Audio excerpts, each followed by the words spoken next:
सभी को सलाम, जय मसीह की। आज हम चर्चा करेंगे मत्ती की अंजील उसका 21 अध्याय। यह आपको पेज नंबर नया करार बाइबल का 35 नंबर पेज पे मिलेगा। दो पुत्रों का दृष्टांत, दो पुत्रों का दृष्टांत। इसमें खुदावंद का कलाम क्या कह रहा है, आपसे बातें करेगा। तो परमेश्वर का राज्य में पहले प्रवेश कौन करेगा, उसके बारे में बताया गया है कि परमेश्वर के राज्य में पहले प्रवेश कौन कर जाएगा। यह हमें पता नहीं है, हमें नॉलेज नहीं है इस बात की। तो यहाँ पर खुदावंद का पवित्र वचन कह रहा है कि दो पुत्रों का दृष्टांत, मतलब यहाँ पर हम समझने की कोशिश करेंगे कि खुदा का कलाम क्या कह रहा है। तो यहाँ पर ऐसा लिखा है कि तुम क्या सोचते हो, किसी मनुष्य के दो पुत्र थे। किसी मनुष्य के दो पुत्र थे। उसने पहले के पास जाकर कहा, हे पुत्र, आज दाख की बारी में काम कर। उसने उत्तर दिया, मैं नहीं चाहूंगा, परंतु बाद में पछता कर गया। पहले उसने ना कर दी कि मैं नहीं जाऊंगा, और उसके बाद में उसने पश्चाताप करके और पछतावा करके कि मेरे पिता ने कहा है कि दाख के बारे में जा और काम कर, तो पछताया कि मैंने मेरे पिता को ना कर दी, लेकिन जाता हूँ मैं। तो वो क्या किया कि गया। उसने उत्तर दिया, मैं नहीं जाऊंगा, परंतु बाद में पछता कर गया। बाद में पछता कर गया। फिर पिता ने दूसरे के पास जाकर ऐसा ही कहा। उसने उत्तर दिया, जी हाँ, जाता हूं, परंतु नहीं गया। उसने कहा, ना नहीं किया। उसने कहा, जी हाँ, जाता हूं, लेकिन नहीं गया। ये दाख की बारी क्या है? स्वर्ग का राज्य। दाख की बारी क्या है? स्वर्ग का राज्य। लेकिन नहीं गया। इन दोनों में से किसने पिता की इच्छा पूरी की? इन दोनों में से पिता की इच्छा पूरी किसने की? पहले ने कि दूसरे ने? पहले ने। पहला क्या किया? पछतावा करके कि मैं मेरे पिता को ना कर दी थी, लेकिन ये मेरे से गलती हुई है, तो मैं जाता हूँ। और वो क्या किया? गया।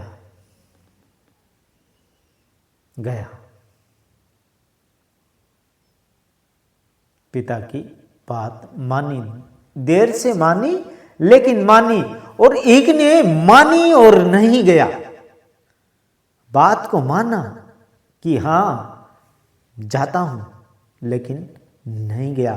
और नहीं जाने के बावजूद उसने अंदर में पछतावा भी नहीं किया कि मैंने मेरे पिता को ना कहा था कि जाऊंगा और मैं नहीं गया, तो ये मुझसे गलती हुई है, चलो मैं माफ़ी मांगता हूँ। ये भी उसने नहीं किया, बल्कि इग्नोर कर दिया। स्वर्ग के राज्य के लिए इग्नोर कर दिया।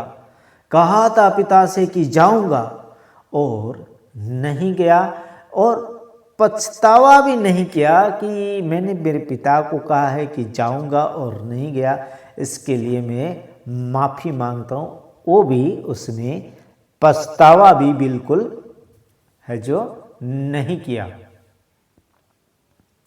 तो यहां पर खुदा का कलाम, परमेश्वर का वचन कह रहा है कि आज्ञा किसने मानी? आज्ञा किसने मानी, पहले ने या दूसरे ने? तो इसमें आता है पहले ने। पहले ने क्या किया? गलत काम जरूर किए, लेकिन पछतावा किया, और पछतावा करके स्वर्ग के राज्य के अंदर इंटर हो गया।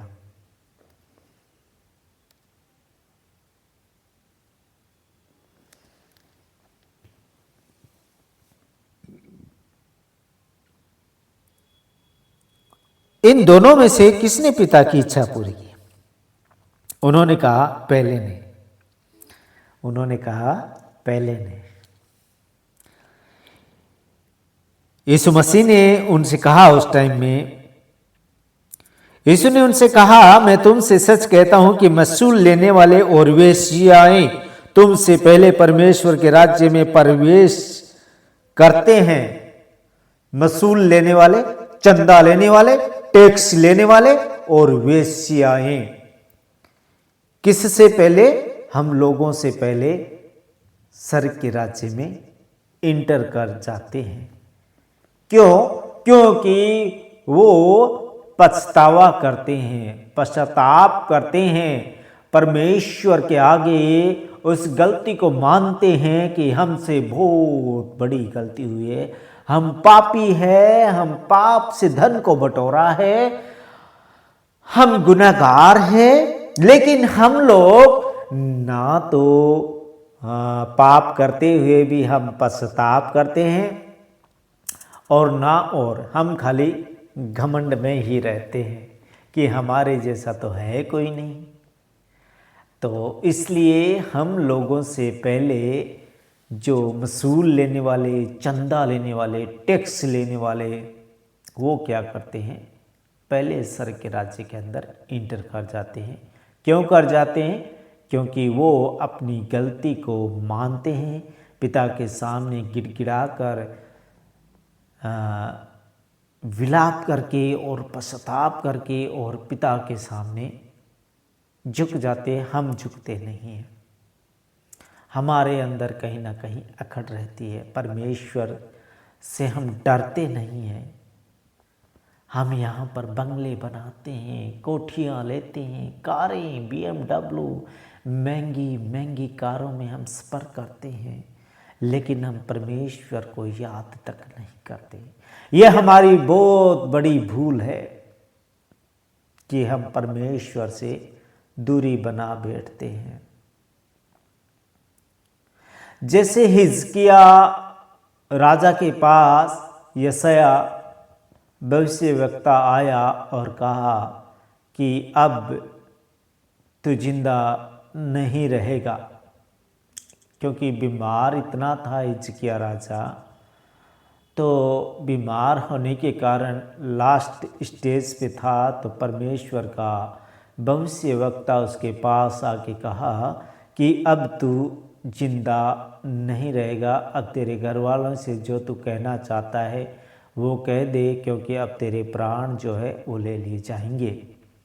तो हिजकिया क्या किया कि दीवार की तरफ मुंह फेर के और रोने लगा, गिड़गिड़ाकर परमेश्वर से प्रार्थना करने लगा कि हे परमेश्वर, मैं जैसा तूने कहा, जैसी तेरी आज्ञा थी वैसे मैं चला हूँ, लेकिन अभी मैं मरना नहीं चाहता, अभी मैं मरना नहीं चाहता, जीना चाहता था। हिजकिया की इच्छा थी जीने की।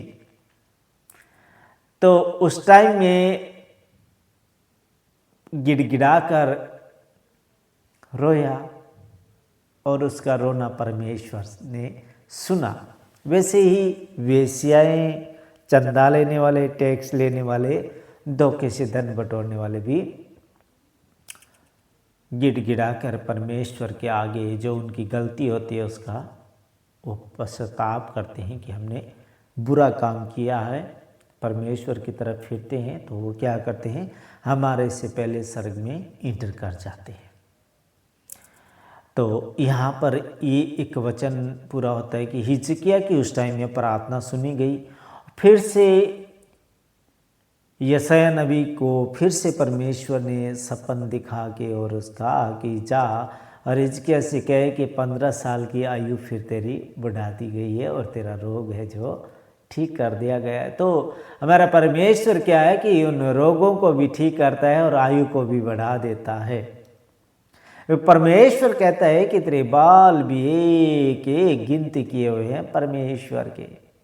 जब समय आता है ना, एक एक हम कहते हैं कि हमारे बाल यहाँ पर बहुत होते थे, खाली क्यों हो गए? लेकिन खाली इसलिए हो गए कि अब वो बालों को भी वापस लेने का समय आ चुका है।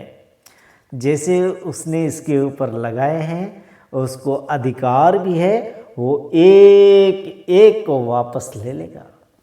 हमारी सुंदरता को फिर से वो ले लेगा। तो हमें घमंड बिल्कुल करना नहीं चाहिए। घमंड से हमारी आंखें ऊंची होनी नहीं चाहिए कभी भी, क्योंकि हमें परमेश्वर का भय और खौफ रखना बहुत ज़रूरी है। तो हमें अन्याय से धन को बटोरना नहीं है, बल्कि परमेश्वर के सामने गिड़गिड़ाना है, परमेश्वर से पश्चाताप करना है और परमेश्वर से बातें करनी है। तो परमेश्वर जो हमारी बातें बहुत ज़रूर सुनता है। अब आप कहेंगे कि जो सर के राज्य के अंदर पहले इंटर करके जो 7 बजे आकर वहाँ पर काम कर रहे थे, मतलब लड़कपन से ही, मतलब 10 से 15 साल से ही परमेश्वर की बातें मानते हुए, परमेश्वर की बातों पे काम करते हुए, परमेश्वर के गीत भजन गाते हुए, परमेश्वर के वचन बोलते हुए, लोगों को परमेश्वर की तरफ फेरते हुए, और उन्होंने बहुत सारा काम परमेश्वर के लिए किया। एक वो थे फेस्ट में आने वाले, एक वो थे जो 40 साल की एज में आए, परमेश्वर के बातें करने लगे, परमेश्वर के स्तुति गान गाने लगे और परमेश्वर के कामों में इन्वॉल्व होने लगे, और परमेश्वर ने उन्हें बहुत सारी सामर्थ्य के काम भी दिए और बरकत और आशीष दी, और सर के राज्य के अंदर वो भी इंटर हो गए। एक जो है कि 70 से 80 साल की एज के आए, उन्होंने भी वैसे ही परमेश्वर के सामने गिड़गिड़ाए, पश्चाताप किया, और परमेश्वर उनको भी सर के राज्य के अंदर इंटर करा दिया। अब जो 7 बजे आए थे, जो 10 से 12 साल की एज के अंदर उन्होंने काम करना चालू किया था और परमेश्वर की बातें करके बहुत सारी आत्माओं को बचाया, और जो 70 से 80 साल के में आए, एज में आए, उन्होंने ज़्यादा कुछ नहीं किया, लेकिन परमेश्वर से पश्चाताप किया, तो परमेश्वर ने उनके लिए भी मजदूरी स्वर्ग की ठहराई। अब जो 7 बजे आए थे, वो कुड़कुड़ाने लगे कि इनको कैसे स्वर्ग के अंदर इंटर कर दिया। ये तो आए 70-80 की एज में, दिन ढलते आए, और तो वहाँ पर परमेश्वर कहता है कि जो सवेरे आए और उसके बाद में दोपहर में आए और दिन ढलते हुए, घड़ी के दिन रहते हुए आए, उनको भी मजदूरी जो है बराबर परमेश्वर ने अपने जो मजदूरी देने वाले से कहा कि इनको मजदूरी बराबर दे दो। जब बराबर मजदूरी सर की मिली, तो जो 7 बजे वाले सवेरे से आके काम कर रहे थे, वो कुड़कुड़ाए कि इनको कैसे बराबर मजदूरी मिली। तो परमेश्वर वहाँ पर कहता है कि आप लोगों ने यही मजदूरी ठहराई थी कि हमें सर का राज्य दो, तो वो मेरी मर्जी है, आपने जितना ठहराया उतना आपको मिला। कुड़कुड़ाना बिल्कुल भी नहीं है। तो अगर जो पहले आए वो भी कभी ना कुड़कुड़ाए कि हम मसीहत में पहले से हैं, हम लड़कपन से मसीह को मानते आए हैं, ऐसा कुछ नहीं है। क्योंकि वो परमेश्वर से मांगो तो सामर्थ्य मांगो, क्योंकि परमेश्वर से राजा सुलेमान ने मांगा था बुद्धि, कुछ नहीं मांगा, रुपया पैसा सुलेमान राजा ने कुछ नहीं मांगा, लेकिन उसने मांगी तो केवल बुद्धि मांगी, और हमें भी मांगनी है तो केवल बुद्धि मांगनी है। क्योंकि बुद्धि के साथ साथ परमेश्वर बहुत कुछ देता है।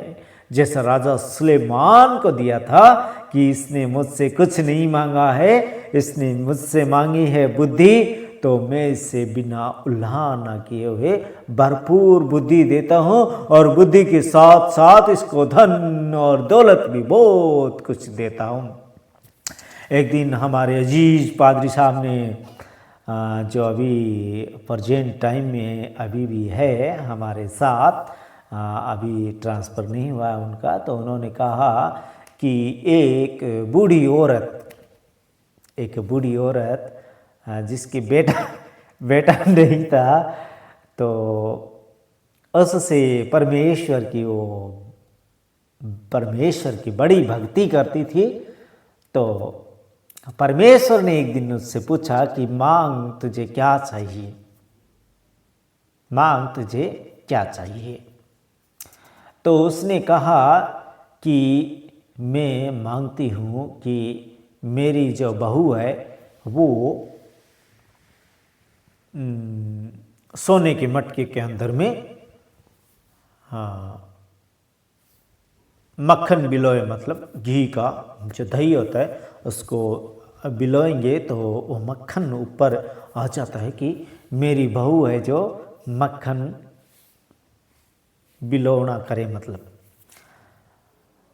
परमेश्वर ने कहा, सोचा होगा परमेश्वर ने, मांगा भी तो क्या मांगा इसने, बहू मांगी, बेटा है नहीं।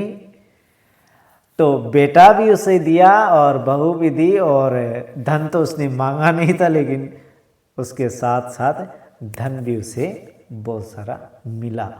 तो हमें कभी भी परमेश्वर से ये नहीं कहना है कि हमें ये दे, हमें वो दे। मांगना है तो जैसे सुलेमान ने मांगी बुद्धि, तो बुद्धि के साथ साथ सब कुछ ही परमेश्वर हमें देता है। तो हमें परमेश्वर से केवल बुद्धि मांगनी चाहिए। जब हम बुद्धि हमारे पास आएगी तो हम गलत नशे नहीं करेंगे, हम बीड़ी सिगरेट नहीं पिएंगे, हम गुटखा नहीं खाएंगे, हम सादा बीड़ी ये हमारे मुंह में नहीं जाएगा, और हम प्योरीफाई परमेश्वर का नाम ले सकेंगे। अगर हमारे मुंह के अंदर में बीड़ा है और हम सिगरेट पीते हैं, उसकी दुर्गंध हमारे मुंह के अंदर होती है, और हम प्योरिटी के सागर का अगर नाम लेते हैं तो हम ठहरते हैं श्रापित। हम श्रापित ठहरते हैं, हमारे ऊपर श्राप पड़ता है अगर हम ऐसे करते हुए, अगर हम परमात्मा को याद करते हैं तो मेरे भाइयों, मेरी बहनों, मैं आपसे अपील करता हूँ और अनुरोध करता हूँ, हाथ जोड़कर विनती करता हूँ कि आप जो भी आपके मुंह में अंदर अगर बीड़ा, अगर शराब, अगर सिगरेट, अगर कोई भी प्रकार की खैनी या कोई भी निकोटिन की गोली अगर आप सेवन करते हैं, कोई भी नशे की लत आपके अंदर है, और नशे की लत के अंदर रहते हुए अगर आप परमेश्वर का नाम लेते हैं, तो क्या होते हैं कि हम क्या होते हैं, श्रापित ठहरते हैं, हमारे ऊपर श्राप आते हैं। इसलिए हमें जो भी हम नशा करते हैं, तो मैं आपसे हाथ जोड़कर विनती करता हूँ कि आप इस नशे के वृक्ष को अपने हृदय से उखाड़ के फेंक दीजिए। अगर आप उस वृक्ष को उखाड़ के फेंक देंगे तो क्या होगा, वो नष्ट हो जाएगा, क्योंकि उसकी जड़ें निकल चुकी है। आप उसको 6 से 7 दिन तक उसको याद ना कीजिए कि मैं कोई नशा करता था, तो 7 से 8 दिन में आप बिल्कुल उसे भूल जाएंगे और आप एक नई ज़िंदगी जिएंगे और परमेश्वर का नाम आप ले सकेंगे। तो आपके ऊपर श्राप नहीं आएगा, बल्कि परमेश्वर की सामर्थ्य आपके पास उठेली जाएगी आपके ऊपर, और आप कहेंगे कि मैं क्या था और क्या बन गया। जैसे मैं क्या था और क्या बन गया मुझे कुछ पता नहीं। अभी लोग मुझे कहते हैं, मेरे अजीज दोस्त, मेरे अंकल लोग मुझे कहते हैं कि तेरे को 8 से 10 लाख रुपया मिला होगा, इसलिए तू आज से धर्म परिवर्तन किया है। लेकिन वहाँ पर धर्म परिवर्तन नहीं होता है, वहाँ पर होता है तो मन परिवर्तन होता है।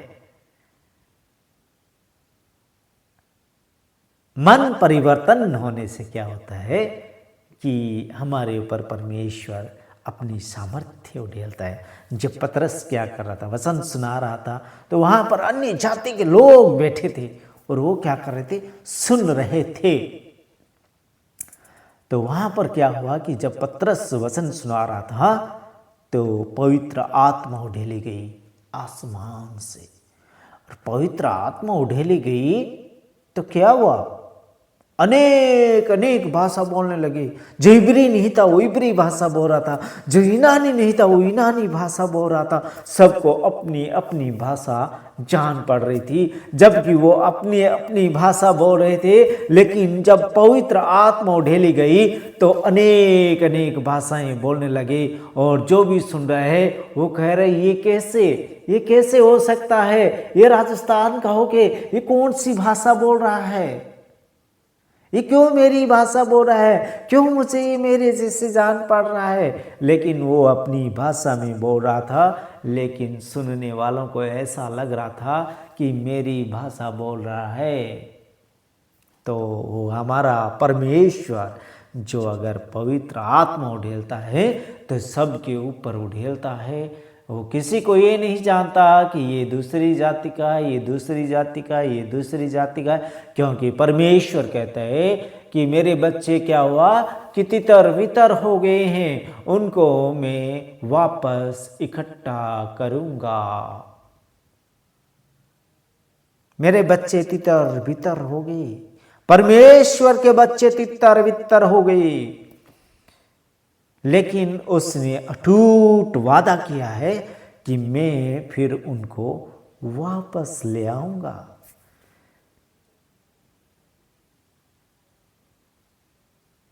वापस ले आऊंगा।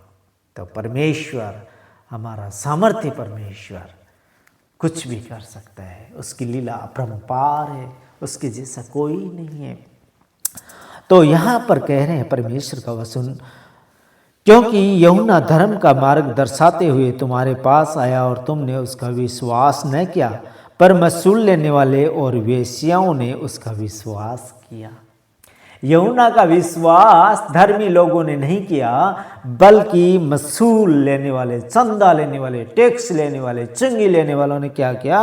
विश्वास किया था। और वेश्याएं भी विश्वास किया था। वेश्याओं ने विश्वास किया। और तुम ये देखकर बाद में भी न पछताए कि उसका विश्वास कर लेते। और यीशु मसीह कह रहे हैं कि तुम लोग बाद में भी नहीं पछताए कि उसका विश्वास कर लेते, नहीं तो आप लोग भी बचाए जाते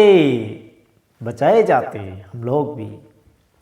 लेकिन हम लोगों ने बाद में भी ये नहीं किया, मतलब विश्वास नहीं किया, तो उस विश्वास न करने के कारण हम श्रापित ठहरे। तो खुदा आप सबको बरकत और आशीष दे। आज का कलाम आपके पास पहुंचा, खुदा का शुक्र हो। आमीन।